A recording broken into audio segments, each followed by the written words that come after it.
Vanguard's launch is right around the corner with just a few days until the game launches. Today I wanted to take some time and let you know about the 19 things that you should be aware of and know about before the game launches. From things like why your time zone might have a different launch time than others in the world, to things all the way down to the customization systems that we may see in the game. We're breaking down a ton of stuff, so let me know your thoughts down below. Does any of this catch your eye? Is there anything that we may have missed that you think you should know and add to this list here of things to know about before launch? Whatever the case, drop it down below. But if you enjoyed the video, drop a like on it. Let's get ambitious. Let's aim for 2,000 likes on this video. And of course, if you are new to the channel and want to stay up to date with all things Vanguard leading up to launch and then the ton of stuff we're going to talk about afterwards, hit that subscribe button. Nearly 60% of viewers are not subscribed, so if you want to stay up to date with all of that and also join us on that road to 500,000 subscribers, I'd love to have you in the community. But that said, let's jump right into everything you should know. So let's start out with number one. When can you actually play this game? Now, as it stands right now, the global launch for Call of Duty Vanguard ends up coming down to, for consoles, midnight your local time, unless you're in North America and South America. That has a little bit of stipulation here on it. But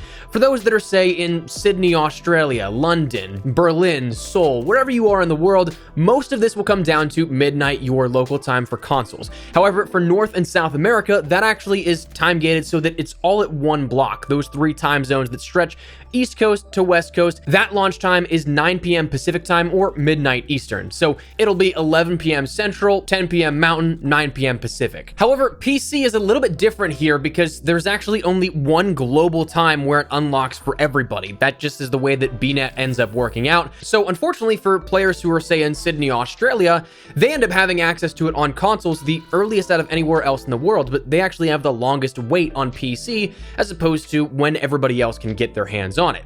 So for easy reference here, there is an image on screen that shows you most of the time zones and when it will launch in the world here for this on PC, but it globally is 9 p.m. Pacific time, midnight Eastern time in the US, with that also coming down to 1 a.m. BRT, 4 a.m. GMT, 5 a.m. CET, 7 a.m. MSK, 12 noon HKT, 1 p.m. KST, and 3 p.m. AEDT. So just know the launches, depending on what platform you're on, will be variable depending on where you are in the world and also some platform baselines and requirements for that launch. Now, servers likely will be online a little earlier than all of those times just mentioned, so as to ease players into that online status. So if you end up having a physical copy, there is a possibility you could get online a little earlier, but for the vast majority of players, that's the relevant timing here in terms of when you'll be able to access the game. Now, if your internet is not the best, it takes some time to download updates for games and things like that, or even just the full game itself. If you're a digital player, you can actually end up preloading Call of Duty Vanguard on any platform right now.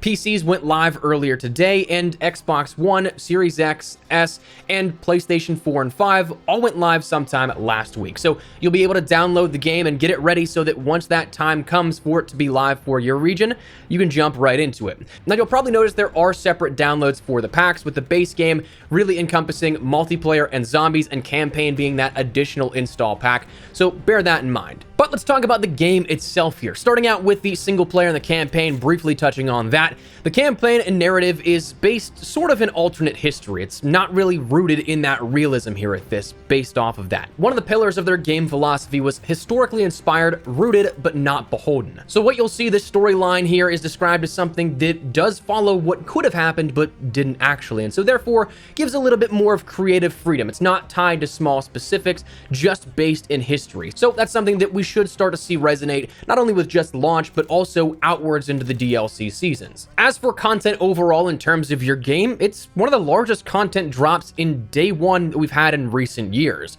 We have campaign, we have zombies coming, and also in terms of MP, what almost all of us here on the channel end up focusing around, we end up having the most maps in recent launches, with 16 outfitted for traditional and blitz modes, and then 4 for Champion Hill. We also have 38 weapons at launch, and we have a ton of game modes supported into that, going upwards of into those blitz modes. I think it was like 24v24 is the most we saw in the beta.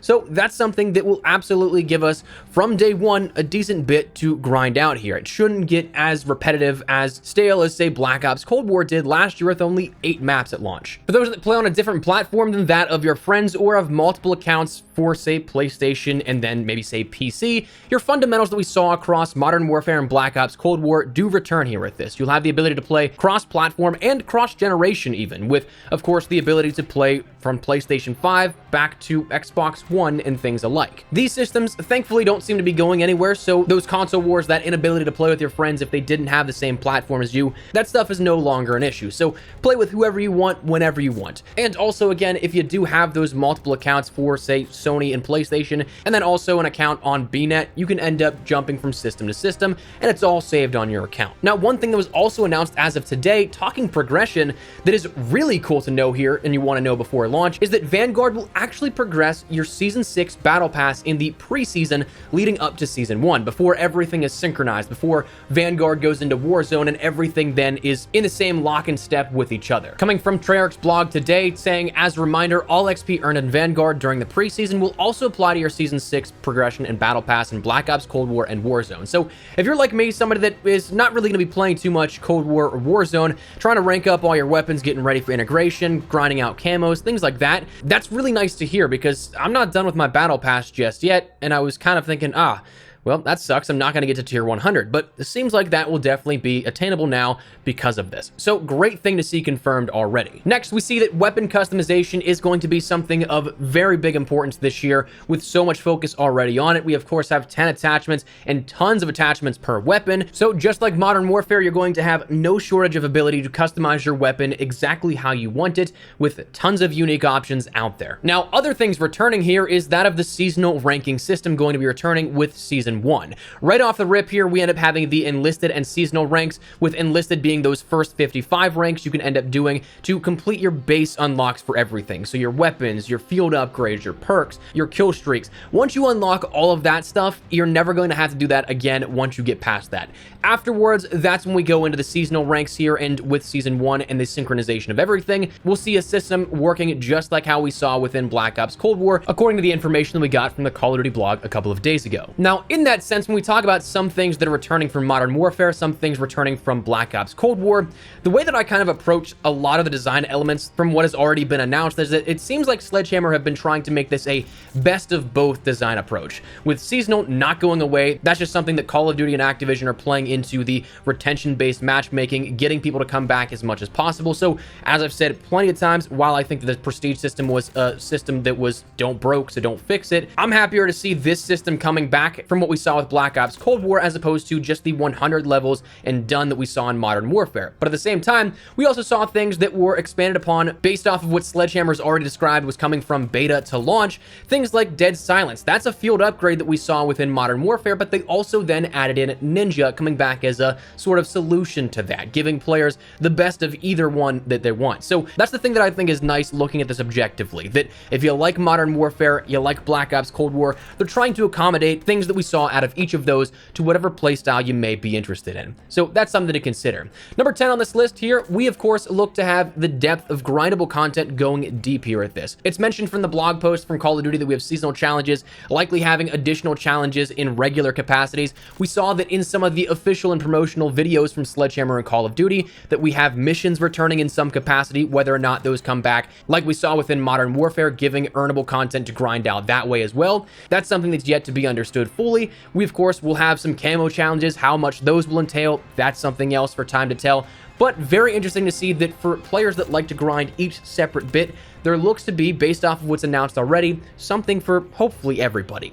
Of course, free post-launch content is going to be continuing on within Season 1 and beyond. Season 1 kicking off on December 2nd, bringing with it the first season of Call of Duty Vanguard, and then of course the Warzone integration that happens with all of that. And next I want to talk a little bit about the customization, the sort of baseline here for this. We mentioned earlier in the video that this game isn't necessarily based in realism. It's inspired by it, but it's not beholden to it. So that means that realism isn't necessarily their main goal when it comes to customization and design elements. We already saw that tracer rounds are being introduced at day one with the Task Force 1 pack, which isn't necessarily historically inaccurate, but it's something that you definitely know will get carried away with. So therefore, camos don't necessarily have to be super reined in by comparison.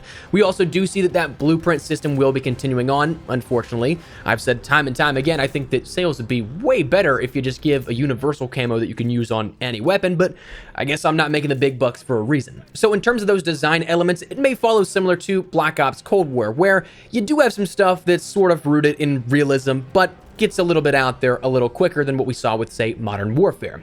Next, another thing that's nice to report on and talk about is that there is no major exclusive mode for PlayStation users. That was confirmed by Activision earlier this week, and that's phenomenal. We saw that Modern Warfare had exclusivity on Spec Ops Survival. We saw that Onslaught was exclusive for Cold War and PlayStation users, which actually just opened up for everybody as of, I think, today even. But what that means for what's left, well, that means that nothing major should be being withheld from players based off of consoles.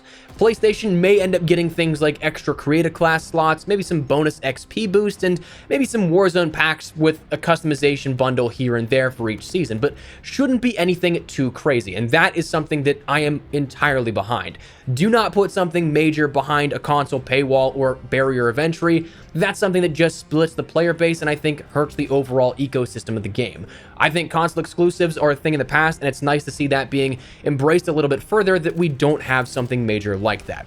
Now, next, talking a little bit about Zombies. This is one that, in terms of content distribution, is a little unfortunate. Zombies does continue the Black Ops Cold War storyline, so it's going to be a sort of prequel of sorts to what we saw within Black Ops Cold War, but it was reported today, based off of the blog post talking about Vanguard Zombies, detailing it a little bit further, that the main quest is not actually going to show up until Season 1. So you're going to have a lot of time to get familiar with mechanics, the map itself, rank up weapons, whatever the case may be, but you won't be able to tackle that main quest until Season 1, unfortunately. So that's something you should know going into launch, especially if you're somebody that's really excited for Zombies. Rounding out the next couple of things here, talking about this, Vanguard Integration is going to be coming as of Season 1. That's going to be something that isn't going to be coming into Vanguard's application itself, but instead will be going into Warzone, whether that be something that is on Modern Warfare's base EXE, or if there is something standalone. There hasn't really been anything talked about in that regard just yet, but know that there will be something that you should grind your weapons out for, rank those up fully, so that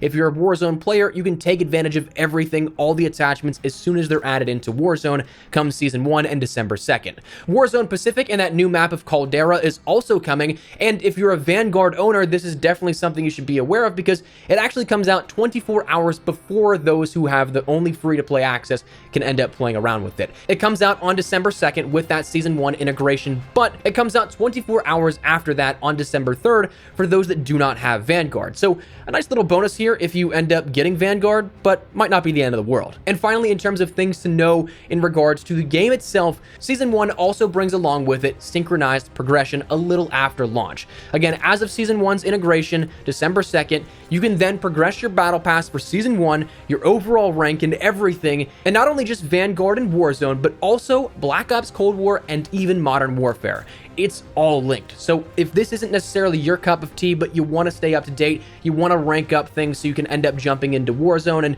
progress through all of that, you absolutely can. And that is something that's awesome. I thought that was a great thing to be able to do within Black Ops Cold War. If you weren't a fan of Black Ops Cold War, you could still play Modern Warfare, you could still play Warzone, but still go to all that new stuff. Same thing happens now with this. You're just adding one more game to that overall umbrella of what you can progress. Now, the final thing that I'll leave you here at this, number 19, is that as of today, we saw the preloads for PC start. There's likely going to be copies out there in the wild that break street date, so just bear in mind, the leaks are starting. We're only a couple of days away from the launch of Vanguard here, so if you're at all interested in the campaign, at all interested in things like camos and all that kind of stuff, just know that that might leak ahead of schedule here. And so, therefore, just be cautious of what you end up seeing, what you end up searching for. Here on the channel, I don't plan on touching any of those. We're so close to the game that I just like to experience that and with you guys for the first time as of launch. So if you don't want to learn about that kind of stuff, but still stay up to date with Vanguard, you can come back here. We're not going to be touching on any of that. But that is the 19 things you should know about Call of Duty Vanguard before launch. So that said, that's going to wrap it up. Let me know down in the comments below, did any of this help you out in any way, shape, or form?